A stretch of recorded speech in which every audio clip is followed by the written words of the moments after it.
Para Cortés, la conquista del saber lleva a la del poder. Conservo de él la conquista del saber, aun si es para resistir al poder. Hay cierta ligereza en conformarse con condenar a los conquistadores malos y añorar a los indios buenos, como si bastara con identificar al mal para combatirlo. Reconocer la superioridad de los conquistadores en tal o cual punto no significa que se les elogie. Es necesario analizar las armas de la conquista si queremos detenerla algún día, porque las conquistas no pertenecen solo al pasado. Svetan Todorov, La conquista de América, el problema del otro. Gracias por seguir con nosotros, celebrando estos 400 años de la publicación de la segunda parte del Quijote, una conquista libertaria que cada lector realiza en la lectura de la obra, y la lectura quijotesca, raíz que germina en la pasión cervantina de nuestro fundador, don Euralio Ferrer. Damos ahora la bienvenida al doctor Fabián Moncher, quien nos ofrece la conferencia magistral Erudición y Política de las Letras en el contexto de la publicación del Quijote de 1615. El doctor Fabián Moncher es doctor en Historia por la Universidad Complutense de Madrid, trabaja actualmente en St. Louis University, colabora y ha sido investigador en centros tales como el Consejo Superior de Investigaciones Científicas en Madrid, University of California en Los Ángeles, Centre de Recherche du Château de Versailles en París. Ha sido invitado en calidad de profesor y ha impartido conferencias en universidades tales como París, 4e Sorbonne, Columbia University, UCLA, Harvard University, École Normale Supérieure, Oxford University, Ludwig Maximilians University Múnich, entre otras muchas. Es especialista en historia cultural y social de las prácticas intelectuales en la época moderna y la mayor parte de sus investigaciones se centran sobre el periodo de la unión de las coronas entre la monarquía hispánica y la de Portugal, de 1580 a 1640. Entre sus publicaciones destaca su interés por las redes eruditas de la República Global de las Letras y por la circulación del conocimiento en la época de Cervantes. Algunas de sus publicaciones recientes son Savoir et pouvoir à l'âge de l'humaniste tardi, La raison d'État, Marché généalogique, Heres haute tardiciens, La monarchie hispanique, The Transatlantic Mediation of Historical New Lands Across the Iberian Empire, en 2014, y La española e inglesa de Cervantes en su contexto historiográfico, así como La España de las Asturias, la actividad política. Un aplauso de bienvenida, por favor, para el doctor Moncher.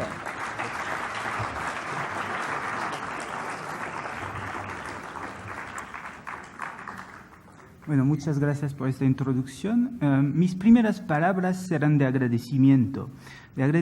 para Onofre Sánchez, Florencio Sevilla, Raimundo Malmorejo, Andrés y Ángela, así que como para todos los miembros de la organización que hacen que este coloquio, creo yo, sea ya un éxito. Les estoy muy agradecidos por darme la oportunidad de compartir con todos ustedes algunas reflexiones sobre lo que yo llamaría el 1615 del Quijote. Con todos mis defectos de historiador, no me he podido reprimir a la hora de invertir la fecha y la obra del título de este coloquio. Como bien lo deducirían, no tengo historias previas que contarles sobre esta estupenda ciudad de Guanajuato y el coloquio cervantino, pero les puedo asegurar que como joven historiador me iré de ella encantado de haber visto cómo el rigor científico, la amistad y un público docto y apasionado pueden llevarnos a lo que creo ser el nivel poético de la investigación y de su comunicación. Así que toda mi gratitud y este poco va por todos ustedes. Hablar de erudición y de política en Cervantes constituye un doble reto. Mientras que erudición y eruditos remiten para los lectores del Quijote al universo de la mofa cervantina, la cuestión de la política en Cervantes suele ceñirse a interpretaciones teleológicas de lo que fue el compromiso político de Cervantes, o bien a consideraciones sobre teoría y fuentes del pensamiento político durante el siglo de oro español. Juntar estas dos trampas cervantinas, erudición y política, en el título de mi charla fue la manera que encontré para analizar a través de la segunda parte del Quijote la mediación política del conocimiento y de las prácticas eruditas de la República de las Letras de la primera mitad del siglo XVII. En su Tesoro de la lengua castellana o española, publicado en 1611, Sebastián de Covarrubias no define el término de erudición. La eruditio, en época de Cervantes, formaba parte de un humanismo tardío, lo que los alemanes llaman Spatch-Humanismus, cuya razón de ser dependía de la praxis política. Bajo el reinado de Felipe II, el humanismo renacentista, basado en la crítica filológica de los textos bíblicos y o jurídicos, se puso al servicio de tareas de gobierno y de administración. El cambio resultó en el hecho de que ya no era tanto las instituciones de gobierno que se encargaban de atraer entre sus filas a sabios y gente de letras, sino que fueron las propias tareas de gestión política que formaron en parte las nuevas generaciones de eruditos. De este modo, las fronteras entre humanistas, eruditos, letrados, juristas, se volvieron borrosas. Los múltiples retratos de Cervantes como escritor, marginal, sabio autodidacta, peregrino lector de clásicos, miembro esquivo de academias poéticas y desdichado servidor de patronos incapaces de granjearle un oficio en la corte, resultan poco útiles al estudiar su arte de escribir lo que llamaría compendiosas historias y polifónicas novelas.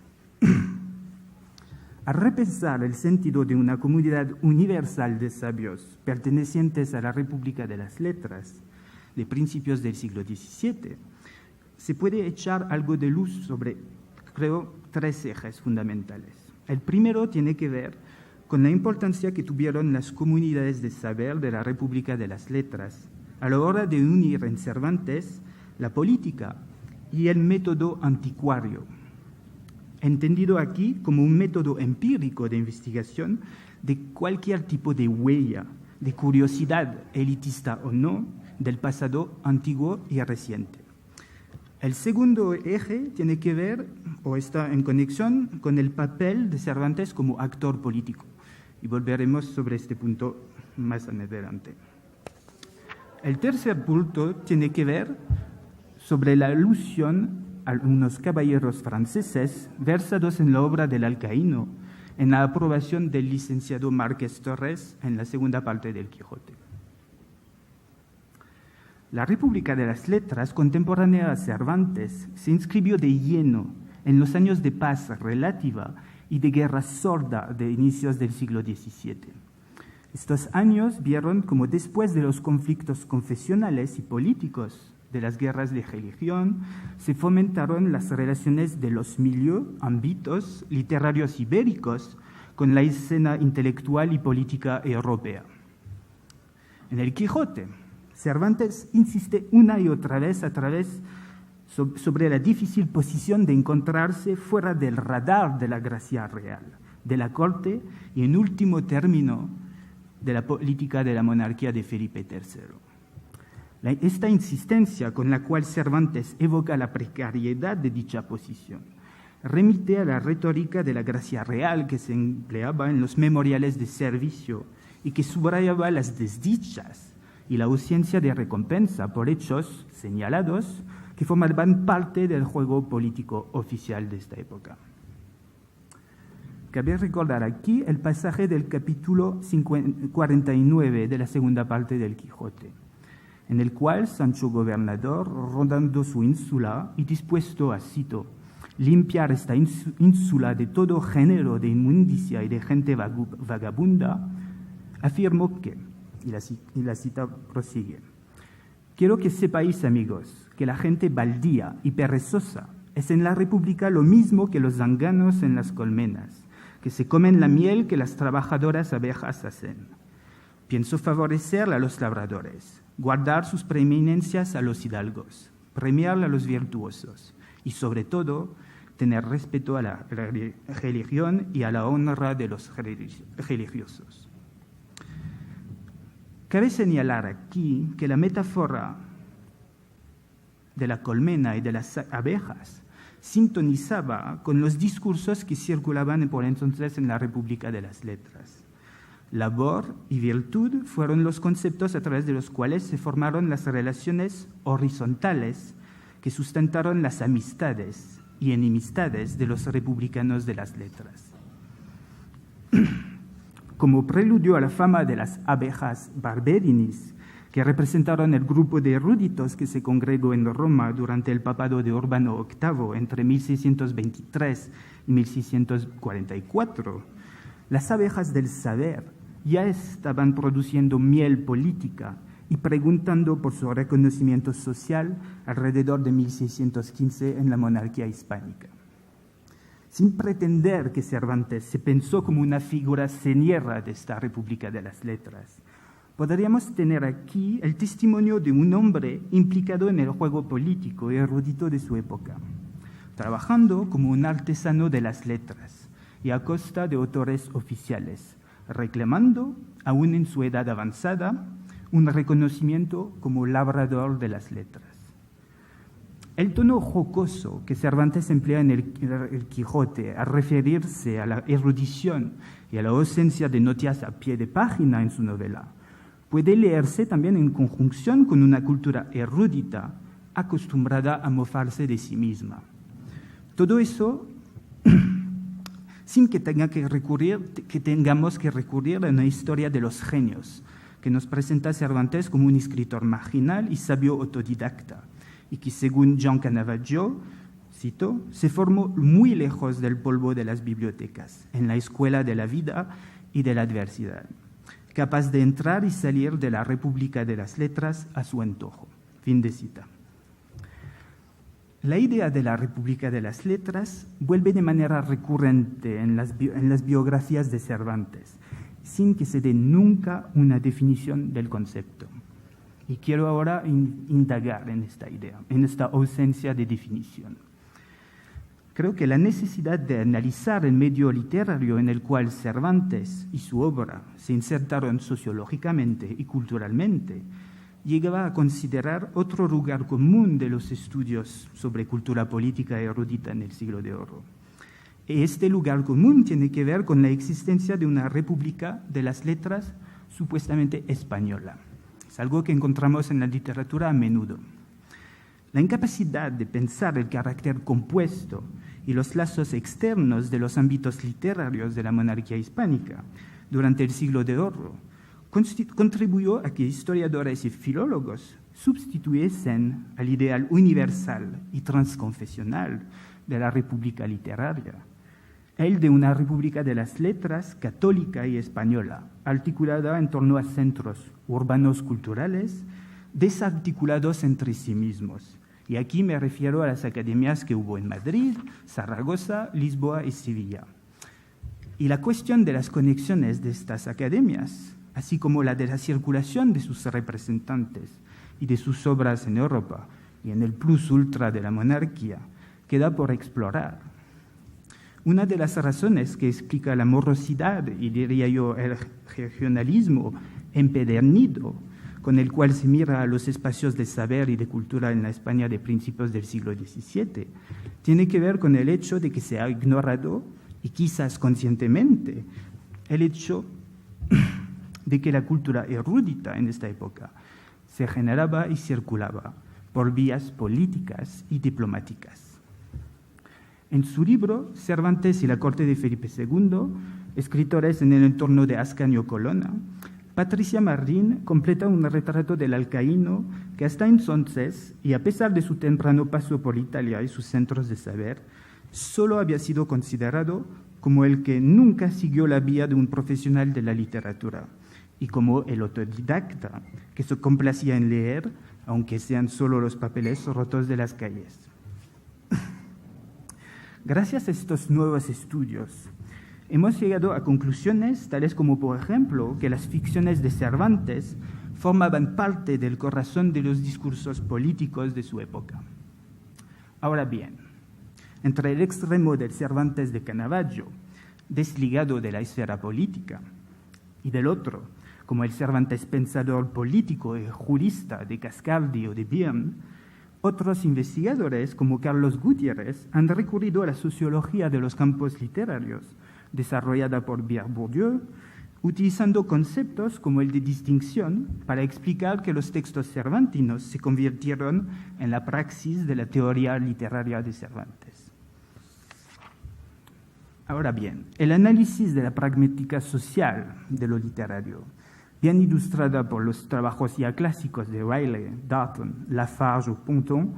permitió afirmar que Cervantes ofreció, mediante el Quijote, un producto literario adaptado a un público urbano, sostenido por un mercado de las letras capaz de responder a las inquietudes de una base social muy diversa.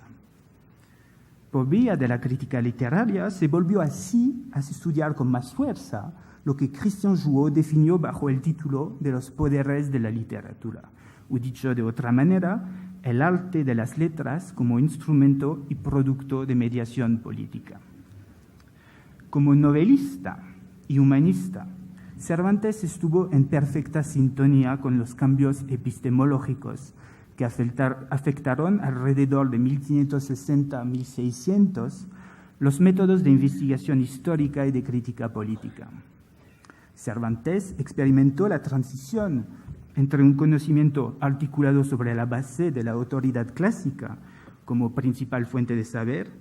a un método de investigación de las formas tangibles del universo, basado en la observación, los experimentos y el método inductivo. Aquí, el episodio de la cueva de Montesinos es revelador de los debates que se establecieron en torno a la naturaleza de los conocimientos y a su circulación como información transmitida por testigos de vista a finales del siglo XVI y principios del XVII. Me explico. Después de perder el conocimiento en la cueva, Don Quijote comunicó a sus rescatadores informaciones selectas sobre las experiencias que tuvo en el medio arqueológico de la cueva. Su curioso testimonio, como el de un anticuario, fue directamente a parar en los compendios de hechos establecidos por otro anticuario, el humanista Cousin en este caso. En este episodio, Cervantes ilustró la confusión que se tenía a inicios del siglo XVII a la hora de conjugar en los discursos eruditos y políticos la dimensión empírica de informaciones nuevas y el valor poético de los mitos y de los sueños. Y aquí creo yo que podemos observar un notable salto en lo que respecta a la cultura erudita contemporánea de la publicación de la segunda parte del Quijote. Si bien todavía prevalecía el tradicional criterio de testigos de vista a la hora de argumentar la veracidad de un hecho, el incremento a finales del siglo XVI de la información histórica y anticuaria obligó a que las estructuras políticas se basasen cada vez más en la fe de expertos. La naturaleza del saber empírico, el desarrollo del método arqueológico, contribuyó al desplazamiento del criterio de autoridad del saber y a la creación de dispositivos encargados de validar los testimonios de estos expertos. El novelista pudo pensarse entonces como el experto divulgador de los saberes empíricos. Se afirmó, o bien pudo afirmarse, como un nuevo intermediario entre el campo intelectual y los nuevos públicos que precisaban de esta nueva información empírica para gobernarse. La figura del anticuario, hombre en contacto directo con los signos tangibles del presente y de la poesía del pasado, fue crucial en el proceso de afirmación de un autor de novelas como Cervantes. En sus estudios sobre la estética y el deseo de la cultura anticuaria por hacer revivir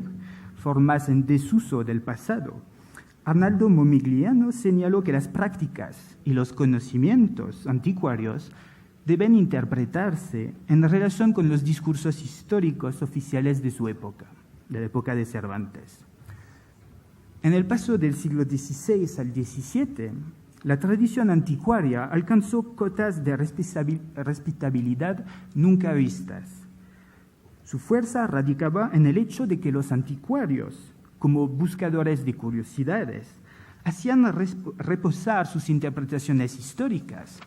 tanto sobre la cultura material de su tiempo, como sobre un registro amplio de textos, que iba desde las obras clásicas de historiadores romanos y griegos hasta crónicas locales y papeles custodiados en archivos y o textos que vagabundeaban por el aire de las calles. De acuerdo con los trabajos de Anthony Grafton, Daniel Wolf y Peter Miller, la práctica anticuaria juntó en su seno gente de letras procedente de muy diferentes extracciones sociales, políticas e intelectuales. Este breve esbozo del fenómeno anticuario a finales del siglo XVII y en la época de la publicación de la segunda parte del Quijote, 1615, tiene mucho que ver con la capacidad de Cervantes a la hora de manejar la pluralidad discursiva emergente de estratos socioculturales muy diversos en novela. Y eso quedó definido por Ruth Fine en sus estudios del trasfondo multicultural de la obra de Cervantes. En efecto, los anticuarios recurrían a múltiples formas de conocimiento, procedentes tanto de la cultura de élite erudita como de la popular, y el Quijote bebió de sus prácticas a la hora de dar la palabra al mayor número posible de los actores de su época. Por lo tanto, la asociación entre Cervantes y el mundo anticuario resulta también útil para atar cabos sueltos entre su perfil biográfico literario, el de Cervantes, y la órbita política de su tiempo. Los trabajos del profesor Alvar sobre el maestro de Cervantes, Juan López de Hoyos, demostraron la influencia que tuvieron las mal llamadas relaciones topográficas sobre la obra del joven Cervantes. Las mal llamadas relaciones topográficas fueron cuestionarios elaborados por los humanistas de la corte de Felipe II en pos de escribir una historia de España. Estos cuestionarios fueron enviados a los pueblos de Castilla y el historiador anticuario encargado de administrar el contenido de sus respuestas fue el cronista real, oficial de Felipe II, Ambrosio de Morales. Si nos referimos aquí al humanista de la cueva de Montesinos, colector infatigable de datos peregrinos, inocuos, imitador desalmado de Polidoro Virgil,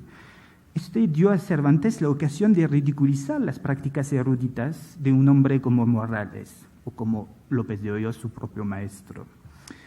Estas prácticas eran heredadas de una tradición anticuaria que se consolidó a finales del siglo XVI, como hemos visto anteriormente. Y aquí un ejemplo de cómo a través de la erudición, y vamos a ver en la próxima parte, de las políticas de las letras en la corte de Felipe II y Felipe III, las formas discursivas de la segunda parte del Quijote se basaron en las polifonías de las prácticas eruditas de su tiempo. En el prólogo de la primera parte del Quijote, la arenga del amigo consejero reafirmó el uso del método anticuario, estableciendo así la base sólida y satírica de los principios fundamentales de la historia del Quijote. Cito: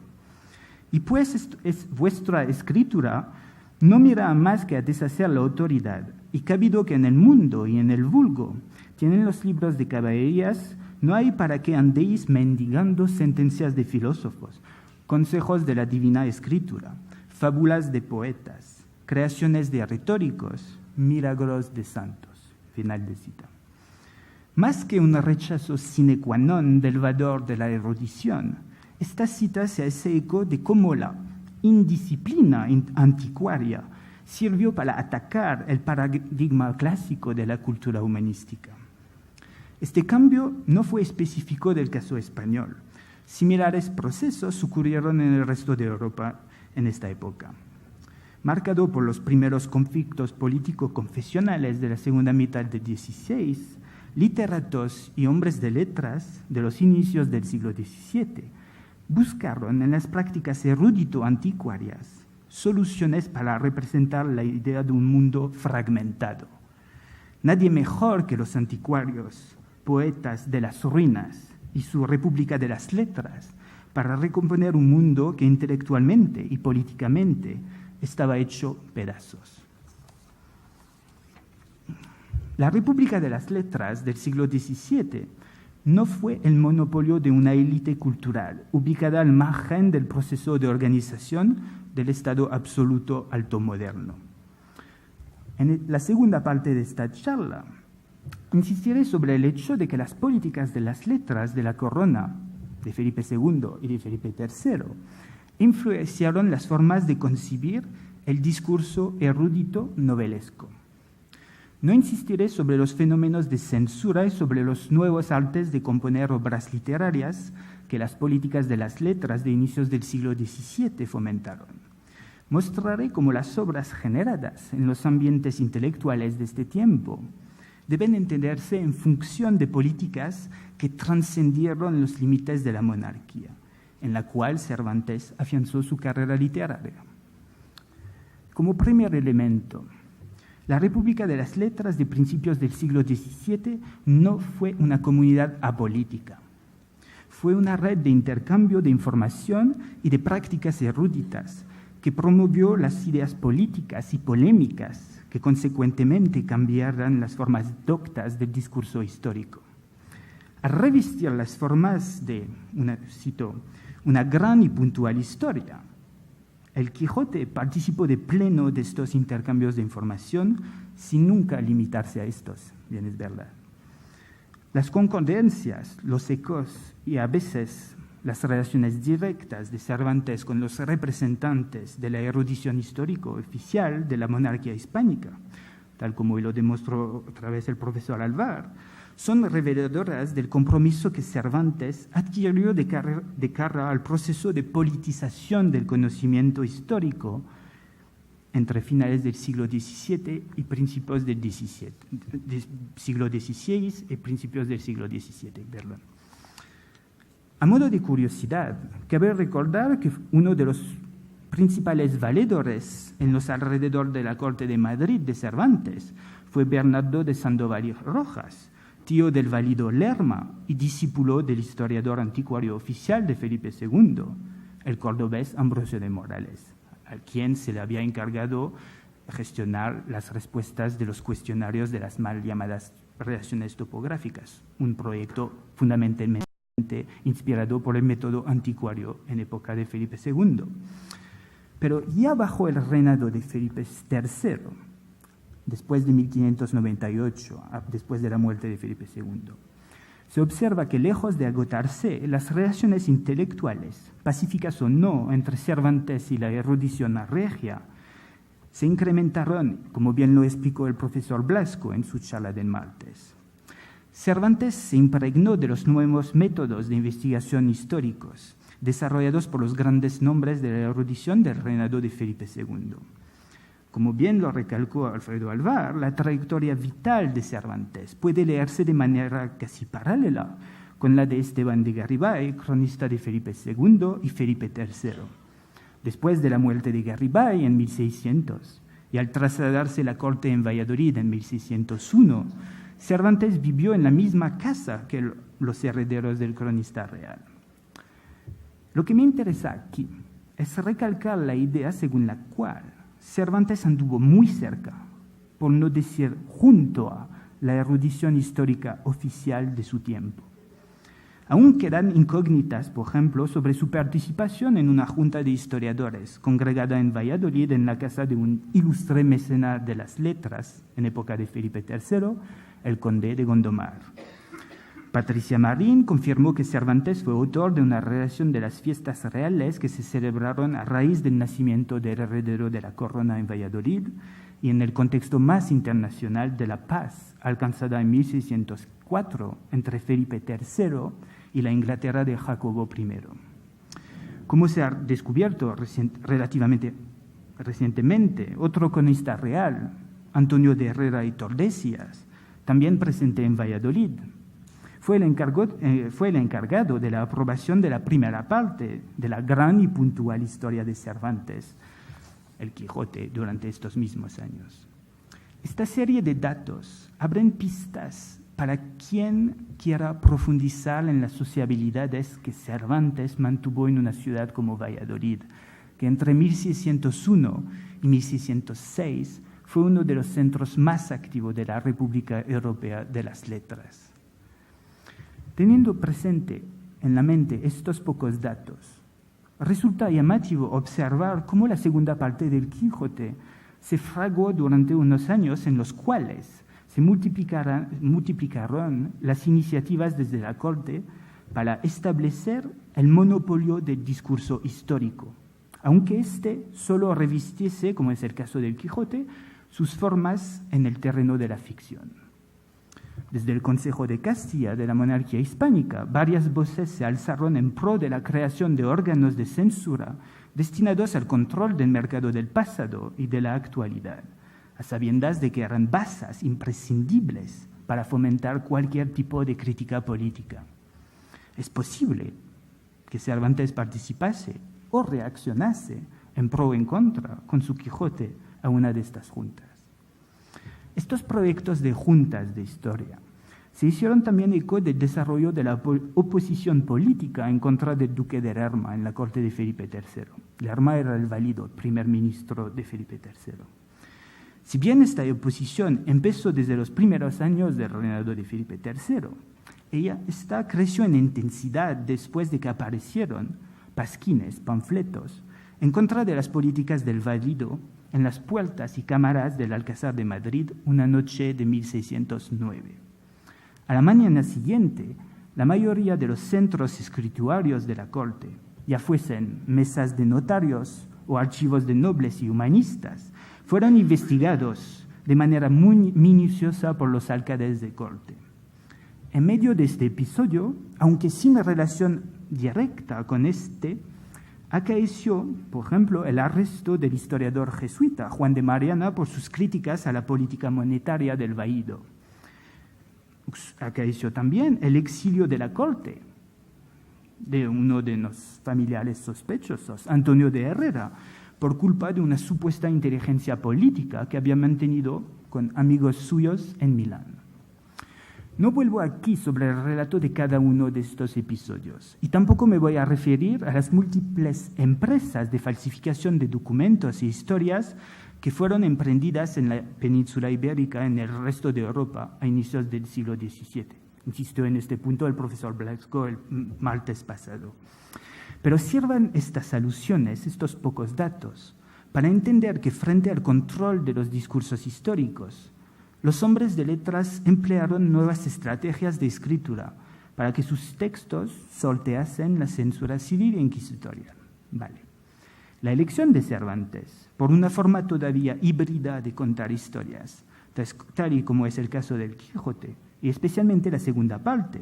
siendo esta destinada a una crítica política aún más directa que la primera, tiene que ver, a mi humilde parecer, con la serie de dispositivos que se pusieron en marcha alrededor de 1610 y 1615 para domar los efectos críticos de la práctica politizada de las letras. Estas nuevas estrategias y prácticas movilizaron la praxis erudita junto con la literaria y ambas generaron un espacio de creatividad que se convirtió en el refugio de ideales como el de tolerancia o de libertad de conciencia procedente de tradiciones intelectuales muy dispares, tal y como hemos tenido la ocasión de oír durante este coloquio, y aquí me refiero a las relaciones de Cervantes con el criticismo político inherente a la crítica bíblica, el erasmismo, o aún la propia cultura popular. En esta última parte de mi argumento, quiero demostrar que la segunda parte del Quijote puede leerse en función del juego político y polémico que se fraguó en torno a las negociaciones y a las celebraciones de las dobles bodas hispano-francesas entre 1612 y 1615. Cervantes no fue el único autor que asoció su nombre con la serie de actos diplomáticos relacionados con los enlaces dinásticos de 1615. Góngora, con su embajada en Francia después del asesinato de Enrique IV en 1610, o Lope de Vega con la redacción de sus ramilletes de Madrid, estuvieron también involucrados con estas políticas. Entre estas figuras, resulta especialmente relevante el caso de un castellano portugués llamado Vicente Nogueira. Nacido en 1586 en una familia castellano-portuguesa de ascendencia judeo-conversa, el joven Vicente Noguera se trasladó junto con su familia a la corte de Madrid cuando su padre fue nombrado como jurista del nuevo Consejo de Portugal, creado por Felipe II, después de la unión de coronas entre la monarquía y Portugal en 1580. En calidad de mozo fidalgo, que era un título que se atribuía a las juventudes de las élites gubernamentales asociadas a los proyectos de largo alcance del monarca, Noguera se educó en la corte a los lados de diplomáticos familiares del pragmatismo político de finales del XVII, tales como Bernardino de Mendoza o García de Silva y Figueroa. Noguera pasó sus inviernos formándose como jurista en las universidades de Castilla. Estuvo en Alcalá, Salamanca, Valladolid y luego en Portugal, en Coimbra. Indudablemente compartió amigos con Cervantes y a buen seguro tuvieron que cruzarse, ya fuese en Valladolid o en Madrid. En 1611, después de su formación universitaria como jurista, universitaria cortesana, Noguera fue nombrado como desembargador del Tribunal de la Casa de la Suplicação en Lisboa y poco después se enfrentó por primera vez a la Inquisición por culpa de su homosexualidad. Fue entonces cuando Noguera decidió cartearse con el historiador francés Jacques-Auguste de Thou, aprovechando la coyuntura política favorable generada por las dobles bodas hispano-francesas entre 1612 y 1615. La carta es del año 1615. Su correspondencia con de Thou atestigua del hecho de que estos enlaces dinásticos, tal y como era costumbre en la época moderna, marcaron un momento álgido de la interacción político-cultural entre ambas monarquías. Y como se verá más adelante, no fue, por lo tanto, fruto del azar de que Cervantes, en la segunda parte del Quijote, o Márquez Torres, se refirió desde los materiales preliminares de la obra a sus posibles contactos con caballeros franceses. La erudición y las políticas de las letras, en el contexto de la publicación del Quijote de 1615, no se entienden del todo sin sus ramificaciones internacionales, características de las redes intelectuales y políticas, sustentadas por esta República de las Letras de la primera mitad del siglo XVII. Así que Noguera en su carta a de Thou se presentaba como uno de los principales actores de la vida intelectual en la península ibérica. Noguera pintó a de Thou su retrato de anticuario, del mismo modo que Cervantes era versado en la lectura de historias. Se interesaba también por el cultivo de las lenguas europeas y orientales. Reunió una academia entre Madrid y Lisbon, donde maestros procedentes de Marruecos o de Grecia se fueron a su casa para enseñarle dichos idiomas. Y Noguera fue también amante de la álgebra y de la teoría musical. En su carta, Noguera juzgó positivamente la ausencia de afectos y la defensa de la libertad de conciencia que de Thou expresó en su historia. De Thou y Noguera convergían en sus intereses intelectuales y políticos a la hora de criticar una razón de Estado lastrada, según ellos, por el catolicismo, por el dogma católico ceremonioso post-tridentino. Del mismo modo que Cervantes, Noguera declaró, y cito, «Las personas, cuanto mejor las trataremos de obras y de palabras, tanto más las habremos dispuestas para la conversión». El castellano-portugués Noguera elevaba así su voz en frente de Thou en defensa de la historia de este maestro francés y en contra de los censores que a raíz de la publicación del índice Sandoval en 1612 no dudaron en censurar la historia de las guerras de religión francesas escritas por de Thou. Aunque bien asentado en la corte y en la administración de la monarquía, Noguera pensaba que el modelo de los politiques franceses, que consistía en hacer prevalecer la fidelidad al rey y al Estado por encima de cualquier consideración confesional, debía aplicarse en España en pos de solucionar el callejón sin salida en el cual se encontraban los hombres de identidades silenciadas, de los cuales el martes nos habló Ruth Fine. Estas políticas debían jugar a favor de los nuevos conversos y de otras minorías amenazadas por las políticas de conversión y de expulsión decretadas nuevamente a principios del siglo XVII. Los enlaces franco-españoles favorecieron así el intercambio de ideas entre dos monarquías que, mediante la erudición histórica, buscaban redefinir un marco adaptado al ejercicio de una razón de Estado basada en la secularización de la praxis política y en prácticas de conversión suave, como hemos visto con la cita de Noguera previamente. Este tipo de ejemplo viene a ilustrar la hipótesis de Márquez de Villanueva sobre la posible influencia que el grupo de los Politique tuvo sobre Cervantes. Aquí no me adentraré en este tema. A través de la correspondencia erudita de Tú y de Noguera como ejemplo, se aprecian los tipos de intercambio que ocurrieron entre la erudición ibérica y las tradiciones políticas ligadas a ambientes políticos, como fue el gallicanismo francés del siglo XVI, que mucho tenía que ver con las reivindicaciones sobre el patronazgo real que la monarquía hispánica estaba formulando en contra de Roma desde finales del siglo XVI. Pero lo que nos interesa aquí es que del mismo modo que Cervantes en su Quijote, estos eruditos y políticos matizaban en su correspondencia el peso que tuvo en sus carreras la educación humanística clásica,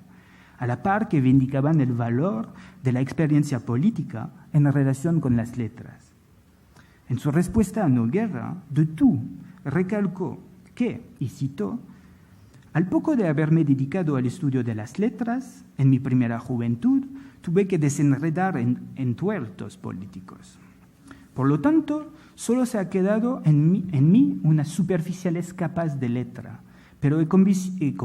concebido para ellas un amor indicible». No es fruto del azar si alrededor de 1612 otro autor, español en este caso, Diego Saavedra Fajardo, sintiese la necesidad de terminar su manuscrito de la República Literaria, el cual se publicaría en 1655, pero tenemos el manuscrito ya en esta época. Saavedra Fajardo se hacía eco en esta obra, La República Literaria,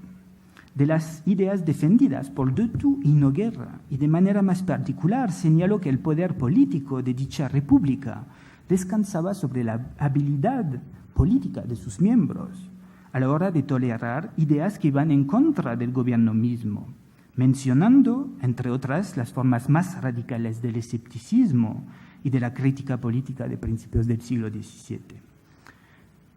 Del mismo modo que los saberes oficiales, estas ideas formaban parte del campo literario que alrededor de 1615 criticaba las incoherencias y locuras de la cultura arbitrista, la de la Reforma. Al fin y al cabo, la República Literaria de Saavedra Fajardo no era otra cosa que una de estas utopías literarias que alrededor de 1615 fueron elaboradas para poder experimentar en el campo de la ficción los alcances de proyectos de reformas políticas. Junto a Saavedra Fajardo y Noguera, quien fue conocido en su tiempo como el Piccolo Campanella, otro autor de una utopía, Cervantes no derogó a la regla cuando en la segunda parte del Quijote nos presentó el universo de la ínsula Barataria. Cuando Noguera mandó su carta, de Tú ha vuelto a pisar fuerte la escena política francesa. Eso es un dato muy importante, porque el historiador francés en este momento jugó un papel importante en la celebración de los dobles matrimonios hispano-franceses. Si bien de Tú nunca llegó a visitar España, cabe pensar que la comitiva que acompañó a la princesa Isabel de Borbón y a las embajadas a las cuales se refería Márquez Torres en su aprobación de la segunda parte del Quijote, participaron directamente de la emulación de una sensibilidad política compartida entre eruditos y políticos franceses y ibéricos. Considerando este hecho, no creo que sea baladí la mención de Márquez Torres en su aprobación del Quijote de 1615 a la comitiva francesa y a su interés por Cervantes. La corte francesa vivía inmersa cultural y políticamente en un primer hispanismo francés, los maestros de gramática, los anticuarios de la corte de Luis XIII, los traductores de español, tales como César Houdin, quien fue el traductor del Quijote, o Eugenio de Salazar, pertenecían a redes de sociabilidad político-erudita muy cercanas a las del libertinaje erudito dirigidas por de Thou en París. Resultaría vano estudiar una figura como la de Houdin fuera de este contexto político e erudito. Mis investigaciones en los archivos parisinos me han servido para encontrar algunos documentos que atestiguan de las relaciones que Houdin mantuvo con de Thou y con sus herederos intelectuales. Y creo que este es un hecho de crucial importancia en la relación con la recepción de la obra de Cervantes en Francia, al saber que los herederos de Thou, los hermanos Dupuy, fueron encargados bajo el ministerio de Richelieu, después de 1624, de fomentar la acción política francesa en contra de España, después de la declaración de guerra de 1635. Así que este tipo de propaganda, la de 1635, se basó en el incipiente hispanismo francés de los inicios del siglo XVII, el cual incluía un conocimiento erudito y literario de la realidad política de la monarquía hispánica. Todos estos eruditos franceses tenían bien leídas tanto las crónicas, las historias oficiales, pero también la mayor parte de las obras literarias que se habían publicado en España a finales del siglo XVI y XVII. Y si se mira a sus archivos, no hay distinción entre estos materiales. Glosaban tanto lo uno como lo otro. Eran parte de un conjunto que les ayudó a desarrollar una propaganda, la que surgió después o antes de 1635. Ahora bien, si bien Cervantes no perteneció a la generación de Noguera, bien se puede apreciar afinidades intelectuales y sobre todo posturas críticas que luego, en el caso del portugués, lo llevarían a transformarse primero en un editor exitoso de clásicos contemporáneos españoles en Lisboa. Todo esto pasó antes de que Noguera entrase en ruptura con el gobierno de la monarquía y se partió en exilio en Brasil y en Roma, donde contribuyó a fortalecer los lazos políticos de la República Europea de las Letras con la península ibérica. Así que estos lazos que se crearon en torno a la publicación 1615 entre eruditos ibéricos y otros eruditos en Europa prosiguieron después. Y al considerar el auge polémico que alcanzó la erudición y la literatura a mediados del siglo XVII, esta descansó sobre estos primeros contactos en torno a 1615. Como muchos otros hombres de su generación, Noguera se convirtió en un agente político, ya en Roma, de primer orden que alimentaba en noticias literarias, políticas y curiosas los laboratorios de erudición que trabajaban a favor de la literatura polémica en contra de España después de 1635 y 1640. Para concluir, en Europa y más allá, Cervantes compartió valores sobre la virtud de las letras, sobre el desprecio risueño de una erudición apolítica y, en último término, sobre el valor intrínseco de la crítica política. Solo hubo un paso entre la verosímil mención de la recepción de las obras de Cervantes en los círculos cultos y cortesanos franceses y la disparatada oferta que el emperador de la China envió a Cervantes en pos de que el Manco de Lepanto dirigiese, eso sí, sin salario, una institución erudita dedicada al cultivo de las lenguas. Este paso entre la verosimilitud de estos contactos franceses y esta alusión ficticia al pedimiento del emperador de la China no es otro que el de la realidad a la ficción, mediante la vindicación del ser escritor de Cervantes, como un erudito anticuario involucrado en las políticas de las letras de su tiempo, ideológicamente permeables a los conocimientos que circulaban por la República de las Letras. Con el Quijote de 1615, Cervantes formó parte del debate que a finales de su vida afectó la noción misma de erudición, al cuestionarse su papel como instrumento de control o de independencia de las materias de gobierno y de creación literaria. Cervantes combinó a través de su novela estos dos elementos y entró en una conversación activa con contextos intelectuales ajenos a las fronteras de la monarquía. El análisis de las ricas conexiones entre erudición y política a principios del siglo XVII sigue siendo lastrado y preso del discurso habermasiano del origen de la modernidad intelectual y política de nuestro mundo. Este discurso se basa en la idea según la cual la república apolítica de las letras fue el actor principal de la creación de la esfera pública, que en palabras de Jürgen Habermas desbancó durante el siglo XVIII las formas absolutistas de hacer política bajo el antiguo régimen. Pero la República de las Letras en la cual se pudo mover Cervantes fue radicalmente otra. Esta otra república apela al desarrollo de una sensibilidad crítica capaz de percibir en una misma fantasía el disparate quijotesco y el calado político de textos anticuarios que todavía hoy siguen presos del polvo depositado en los anaqueles de las bibliotecas y de los archivos de la República Universal de las Letras. Muchas gracias.